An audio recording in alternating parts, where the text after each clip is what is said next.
Hola, en este capítulo voy a hablaros de ejercicios para mejorar el RFD.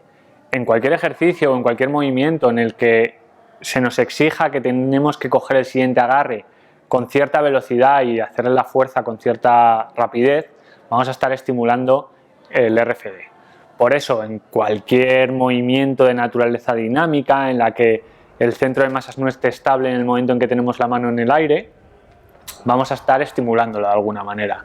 Ejercicios como hacer bloques con las dos manos a la vez o forzar a hacer dinámicos largos, vamos a estar en cierto modo potenciando esta cualidad. Pero ahora os voy a decir ejercicios, digamos, más analíticos en el que podemos controlar mejor ese RFD y ver cuánto es. Vamos a analizar varios ejercicios en el Campus Board que estimulan el RFD.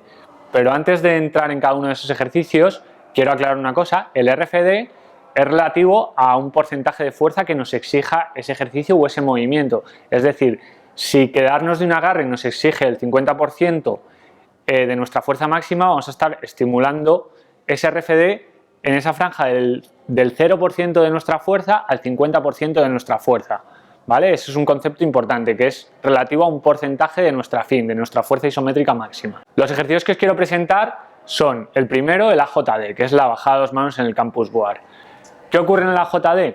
Que a medida que aumentamos la distancia se suelen producir picos de fuerza más altos y RFDs más altos.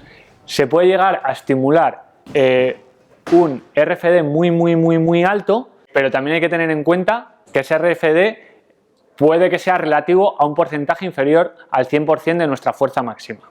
El siguiente ejercicio que quiero analizar, que también os voy mostrando en las gráficas, es el AJU, que es una subida a dos manos en el Campus Board.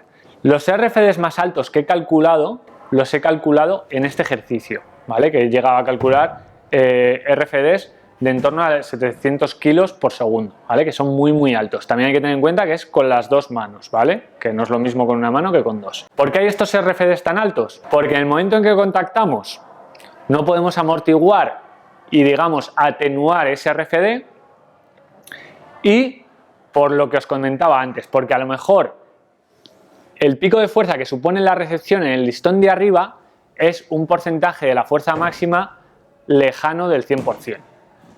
El siguiente ejercicio que os quiero presentar son las suspensiones explosivas, que es, nos colocamos muy cercano a un listón o a una regleta y nos dejamos caer de golpe, pero desde una distancia muy corta, de medio centímetro, ¿vale? Intentamos hacer la caída lo más rígida posible.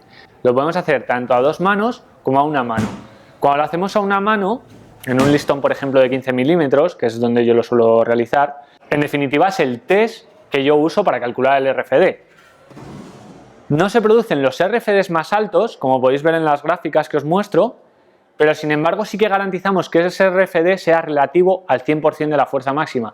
¿Por qué? Porque si lo estoy realizando en un agarre de 15 milímetros, cuando yo no me quedo de un agarre de 15 milímetros colgado, voy a garantizar ese 100% de la fuerza máxima. ¿Vale? Entonces esta es la razón por la que podéis ver en las gráficas que los RFDs más altos no se producen en el test específico de RFD, como puede ser una suspensión explosiva.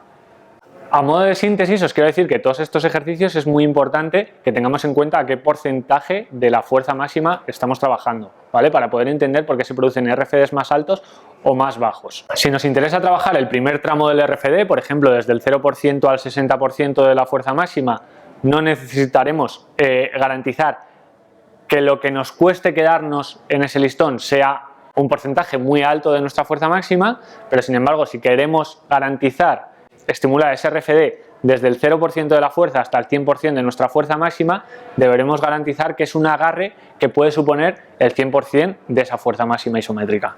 El RFD es una cualidad muy importante y va a determinar en gran medida que seamos capaces de quedarnos de un agarre o no quedarnos durante un dinámico. Pero también es una cualidad muy difícil de medir y de estandarizar un test.